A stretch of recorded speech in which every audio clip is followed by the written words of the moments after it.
"We're going in a different direction," Mark said, not even looking up from his laptop. The words hit me like a slap. I stood there frozen, clutching the stupid little cupcake I'd brought to share with the team. My birthday cupcake.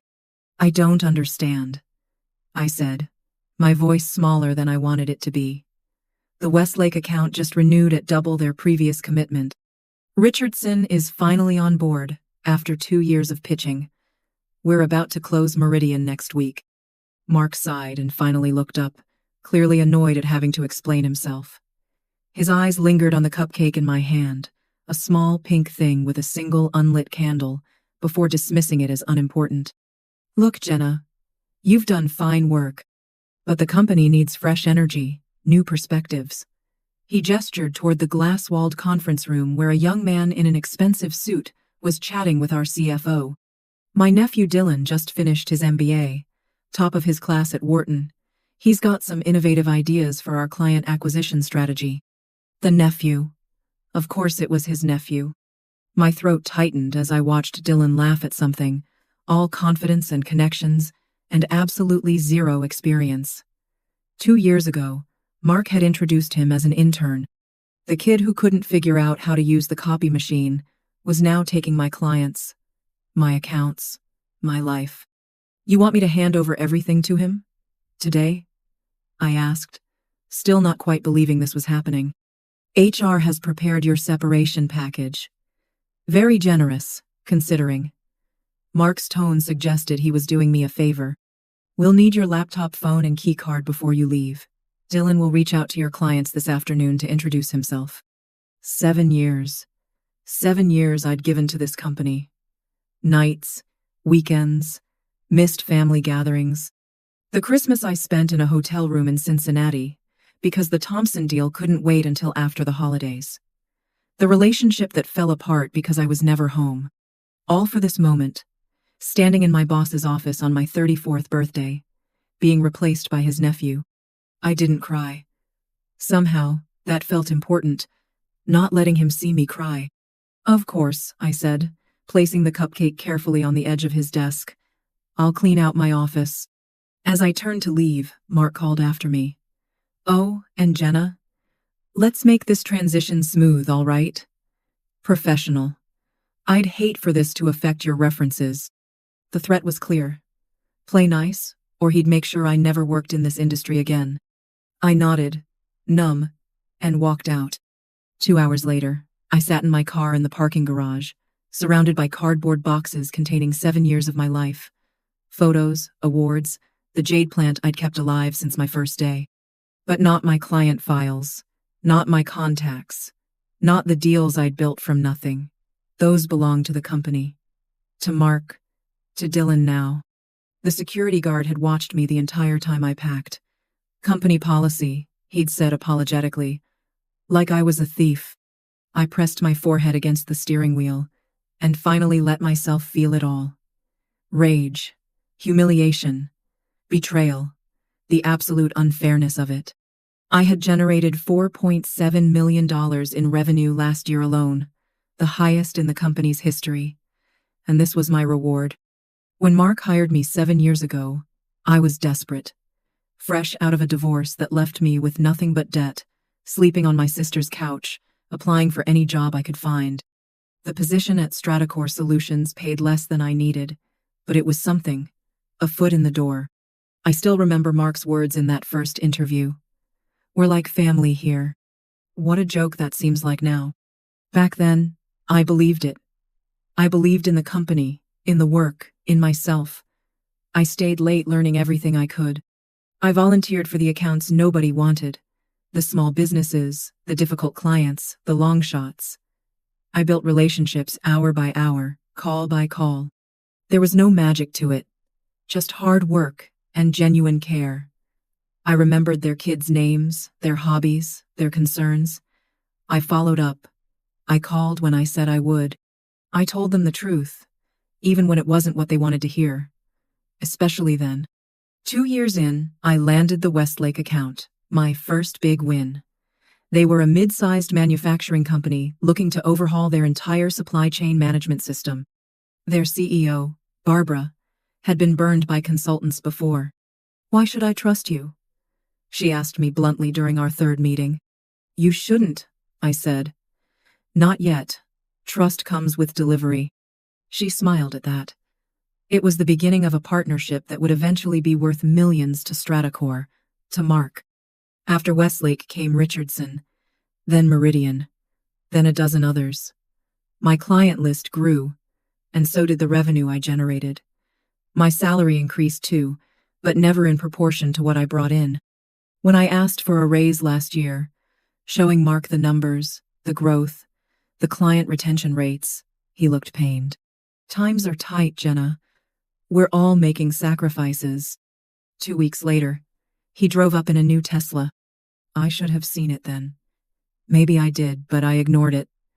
I had put too much of myself into this job to acknowledge what was happening.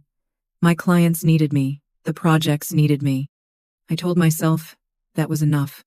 The Christmas party last year. That's when I first noticed Dylan hanging around the executive meetings. Mark introducing him to our biggest clients at the holiday gala. The way Mark would casually drop into conversation. Dylan had an interesting perspective on this. I felt a twist of unease but pushed it away. I was bringing in record numbers. My client satisfaction scores were perfect. My position was secure. Wasn't it? Then came the little things. Meetings I wasn't invited to. Decisions made without my input. Email chains where my name was mysteriously absent. Mark asking for just a quick overview of my client strategies for the quarterly report.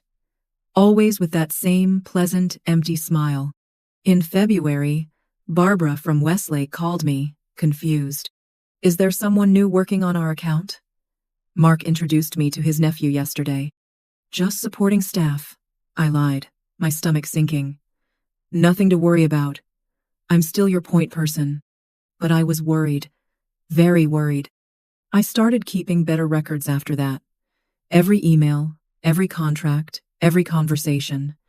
I backed up client communications. I documented my processes, my strategies, my relationships. Not for Stratacore, but for myself. A quiet insurance policy I hoped I'd never need. I also started reaching out to my clients differently. More personal connections. Coffee meetings without the company logo hovering in the background. Texts instead of emails on the company system. Building relationships that existed outside the confines of Stratacore Solutions. Was that wrong? Maybe. Probably. But somewhere deep down, I knew what was coming. The Richardson deal was the tipping point. A year of work. Countless meetings, proposals, revisions. Nights spent rehearsing presentations in hotel room mirrors. All to land a contract that would transform both their business and ours. The day they finally signed, Mark took the entire executive team out to celebrate. I wasn't invited. I found out about it from Sarah in accounting, who asked me how the champagne toast had been. "What champagne toast?" I asked. Her face told me everything I needed to know. That night, alone in my apartment, I pulled out my laptop and started making plans. Not for revenge. Not yet. Just for survival. I updated my resume. I looked at my savings and calculated how long I could last without a paycheck. I made a list of every client contact I had, every relationship I'd built. And I started making calls. Not job hunting, that would come later. These were different calls. "Barbara? It's Jenna. I wanted to catch up. Not about work, just, how are things with your daughter's college applications?" "Mike from Richardson? Hey, it's Jenna. I know it's after hours, but I remembered you mentioned that fishing trip. How was it?" One by one, I reached out to every major client I'd worked with. Personal calls, human connections, reminding them, subtly, that they worked with me, not just with Stratacore. That I was the one who understood their needs, who had earned their trust. Was I preparing for the worst? Yes. Was I being paranoid? I didn't think so. But even then, I never imagined it would happen on my birthday. HR gave me a cardboard box for my things and a manila envelope with my separation agreement. They explained the terms while I half listened, still in shock. 6 weeks severance. Health care through the end of the month.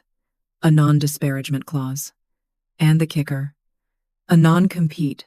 So restrictive it basically barred me from working in my field for a year within a 100-mile radius. If you could sign this today, we'll process your final paycheck immediately, the HR director said, sliding a pen toward me. I stared at the pen, at the papers, at the box where I was supposed to put 7 years of my life. I'll need to review these documents with my attorney, I said, finding my voice at last. I'm sure you understand. Her smile tightened. Of course. But we do need your company property before you leave the building. I handed over my laptop, my phone, my keycard. Each item felt like giving away a piece of myself. As I packed my personal belongings, I could see Dylan through the glass walls of my office, my former office, being led around by Mark, introducing him to my team. My team. They looked confused, uncomfortable. A few glanced my way, but quickly averted their eyes when they saw me watching. Only Raj, my deputy, had the courage to come say goodbye. This is wrong, he whispered, helping me pack a photo frame. After everything you've done for this place. I squeezed his arm. It's business, Raj. Nothing personal. But it was personal. It was deeply, painfully personal. By the time I got to my car, my hands were shaking so badly I could barely get the key in the ignition. 7 years of my life. Gone in an afternoon. And not just the job, the identity, the purpose. The future I thought I was building. I sat there, surrounded by my sad little boxes, and felt something crystallize inside me. Not just anger, something colder, clearer. They thought they could just replace me, that I was interchangeable, that the relationships I'd built, the trust I'd earned, the knowledge I carried, all of it could be handed over to Dylan with his fresh MBA and his uncle's last name. They were wrong.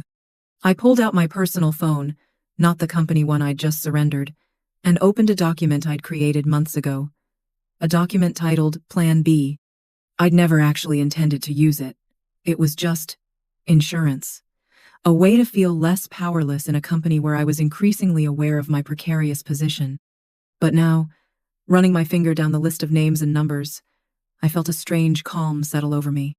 Mark had taken my job, my clients, my reputation, but he'd forgotten something crucial.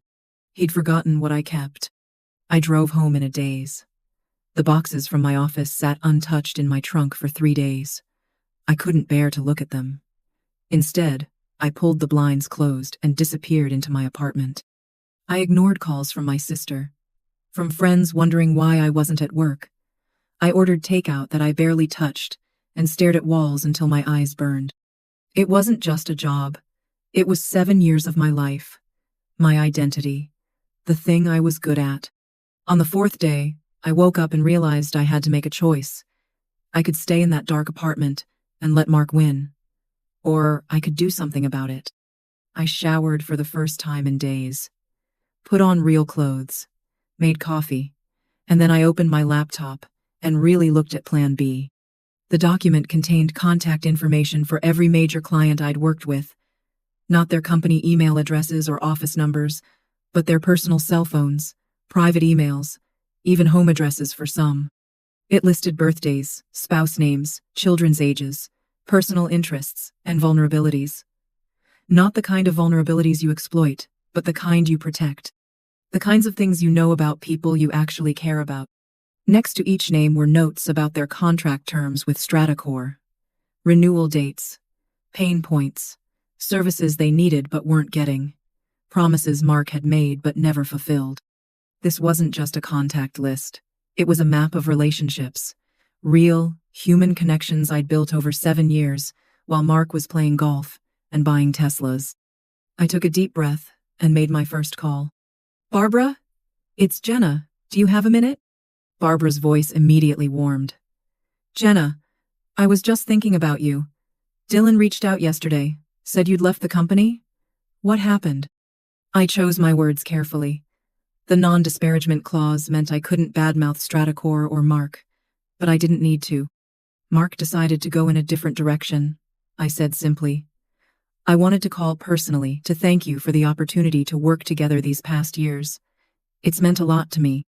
"Well, this is unexpected," Barbara said. I could hear the concern in her voice. "You've been our rock through this entire system transition. Is there anything I should know?" Again, I was careful. "I'm confident Stratacore will continue providing services under your current contract. Dylan is very enthusiastic." The pause after enthusiastic said everything I couldn't. Barbara, sharp as ever, caught it immediately. Enthusiasm doesn't replace experience or trust. She paused. "What are your plans now?" "I'm considering my options," I said, which wasn't a lie. "Let's get coffee next week," she suggested. Not as client and vendor, just as people who've worked closely for years. One by one, I made similar calls to my top clients. Not to poach them, that would violate my non-compete. Just to say goodbye, to express gratitude, to close loops. But a strange thing happened. Without me mentioning it, almost every conversation ended the same way. "Let's stay in touch. Keep me posted on your next move. I'd love to grab lunch soon." They cared about me, not just as a service provider, but as a person. I'd built that, me, not Stratacore, not Mark. Maybe that was worth something. 2 weeks passed. I met with an employment attorney who reviewed my separation agreement. "This non-compete is aggressive," she said, frowning at the document. "But not necessarily enforceable, especially given the circumstances of your termination." "Did they give you any warning? Performance improvement plan? Documentation of issues?" "Nothing," I said. "I was their top performer." She made some notes. "And this was the same day they brought in the owner's nephew?" I nodded. "Interesting timing," she said with a small smile. "Here's what I suggest."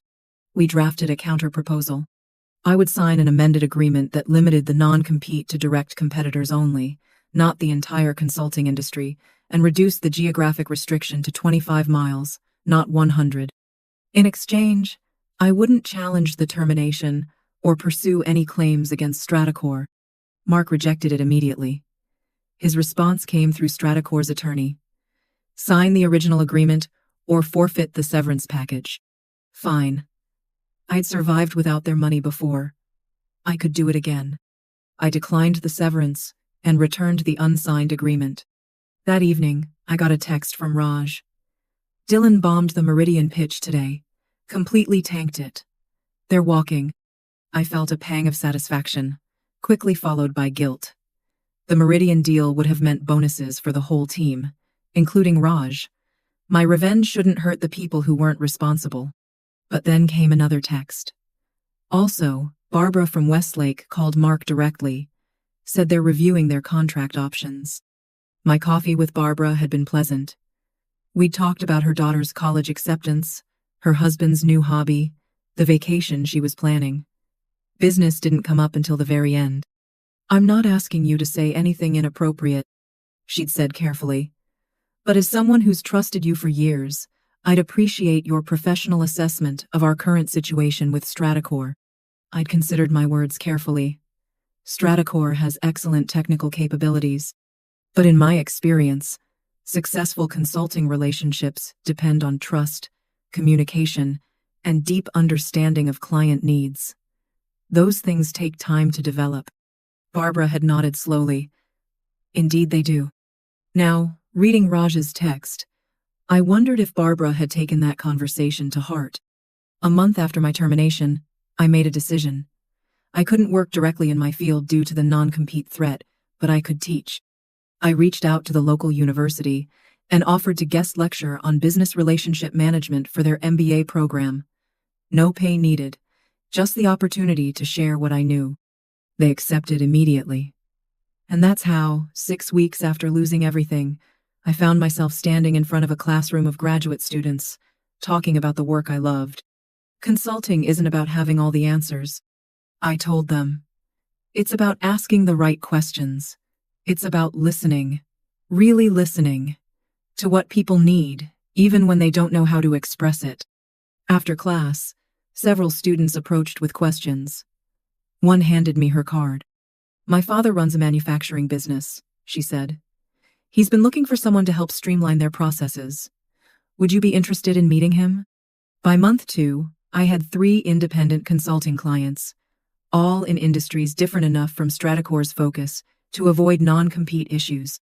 Small businesses with small budgets, but real problems I knew how to solve. I worked from my dining room table, kept my overhead low, and slowly, carefully began rebuilding. I also kept in touch with my former Stratacor clients, just friendly check-ins. How are things going? How's your daughter enjoying college? Did you take that fishing trip? And they told me things. Not because I asked, but because they wanted to. This new guy doesn't understand our system at all. We had to explain our entire workflow from scratch. He keeps pushing services we don't need. I never commented. Never suggested they leave Stratacor. I just listened. And remembered. Meanwhile, through Raj and other former colleagues, I heard about what was happening inside Stratacor. Dylan was struggling. The clients I'd nurtured for years were growing frustrated. Revenue was down. Mark was increasingly irritable, blaming everyone but himself and his nephew. 3 months after my firing, I received an unexpected email from Barbara, starting a new consulting search, wondering if you're available to discuss, not related to current provider. We met for dinner the following week. Barbara didn't waste time. We're not renewing with Stratacor, she said bluntly. The service quality has dropped significantly. Your replacement seems more interested in upselling us than understanding our needs. I nodded but said nothing. Our contract allows us to give 30 days notice, she continued. I'm preparing to do that next week. Before I do, I wanted to ask. What exactly are you doing now, Jenna? I explained my situation. The non-compete. The independent consulting for smaller businesses. The teaching. Barbara listened carefully, then said, What if I told you Westlake is establishing a new subsidiary, one that would need an entire consulting team for a complete digital transformation? I frowned, not understanding. We're creating a separate entity for our East Coast expansion, she explained. New company, new EIN, new everything. It would need a head of operations who understands both technology implementation and relationship management. She smiled slightly. The subsidiary would be headquartered 26 miles from Stratacor's offices. I checked. Just outside my non-compete's geographical restriction. Are you offering me a job? I asked, stunned. Better, Barbara replied. I'm offering you a division, with a budget to build your own team. It took a moment for the implications to sink in. I could hire people. I could create something new. And I could do it with Westlake's resources behind me. Why? I finally asked. Why would you do this? Barbara set down her fork. Because in business, as in life, how you treat people matters. Mark didn't just fire you, Jenna. He showed me exactly who he is and how he operates. That's not someone I want managing my company's future. 2 weeks later, I accepted Barbara's offer. 1 month after that, I moved into a small but beautiful office, 26.2 miles from Stratacor's headquarters. The first person I hired was Raj. And then I waited. The revenge I'd initially fantasized about, the scorched earth, burn it all down kind, wasn't what happened in the end. Reality is more subtle, more complete. 6 months after my birthday firing, I sat in my new office reviewing applications for our growing team. My phone buzzed with a text from Raj. Richardson just gave notice to Stratacor. A week later, Meridian officially terminated their contract today. Then, Mark is calling emergency revenue meetings every morning now. I didn't poach a single client. I didn't have to. They were leaving on their own, one by one, as Dylan proved incapable of maintaining the relationships I'd built. Some came to us at the new Westlake subsidiary. Others went to different firms entirely. It didn't matter to me where they went. What mattered was that they were choosing what was right for their businesses. 9 months after my firing, I received a LinkedIn request from Mark. I accepted out of curiosity. Minutes later, a message arrived. Jenna, would love to grab coffee and catch up. No agenda, just 2 professionals reconnecting. I knew exactly what this was. Stratacor was in trouble. Mark was desperate. And now he wanted me to bail him out somehow. I agreed to meet. Not for revenge, but for closure. We met at a coffee shop halfway between our offices. Mark looked terrible. Thinner, grayer, the confident smirk replaced by weary tension around his eyes. "You look well," he said after awkward greetings. "I hear you're doing some interesting work with Westlake's new division." I nodded but offered nothing more. After painful small talk, he finally got to the point. "Look, Jenna, I may have been hasty in my decision last year. We've had some client retention issues since you left. Dylan is talented, but he's still learning the ropes." I sipped my coffee, waiting.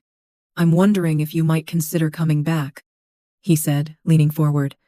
"As a VP. Significant salary increase, of course. Corner office, full benefits. We could really use your client relationship skills." And there it was. The moment I'd imagined for months. Mark needing me. Admitting, in his way, that he'd made a mistake. In my darkest days after the firing, I'd fantasized about this moment, telling him exactly where he could shove his offer, watching him squirm, making him beg. But sitting across from him now, I felt none of the satisfaction I'd anticipated. Just a calm certainty about who I was and what I'd built. "Thank you for the offer, Mark," I said quietly. "But I'm happy where I am." His face fell. "We can negotiate the terms. Whatever Westlake is paying, we can." I held up my hand. "It's not about money. It never was." "Then, what? What do you want?" There was genuine confusion in his voice. I studied him for a moment. He truly didn't understand. "I wanted to be valued." I said simply, "I wanted the work I did to matter. The relationships I built to be respected." "Your work did matter," he insisted. "That's why I'm here. That's why we need you back." I shook my head slowly. "You only see the value now that it's gone. That's not the same thing." I gathered my things and stood up. No dramatic exit. No final cutting remark. Just the quiet dignity of someone who no longer needed his approval or his company. "I wish you and Stratacor the best, Mark. I really do." As I walked out, I felt his eyes on my back. 7 years ago, I'd sat in his office, desperate for a job, for a chance. Now I was walking away, completely on my own terms. That was the revenge. Not destroying him or his company, not taking his clients, or exposing his nepotism. Just building something better, something he couldn't touch or take credit for. Something that proved, definitively, that my success had never been about Stratacor. It had always been about me. 3 months later, I heard from Raj that Stratacor was being acquired by a larger firm. Mark was being replaced as CEO. Dylan was transitioning to a special projects role, corporate, speak for being sidelined. I felt no joy at the news, no vindication, just a quiet acknowledgement that consequences eventually find everyone. On my 35th birthday, exactly 1 year after the firing, I brought cupcakes to my team. As we celebrated in our bright office, my team, my vision, I realized something profound. The best revenge isn't making others suffer for what they did to you. It's living so well that what they did doesn't matter anymore.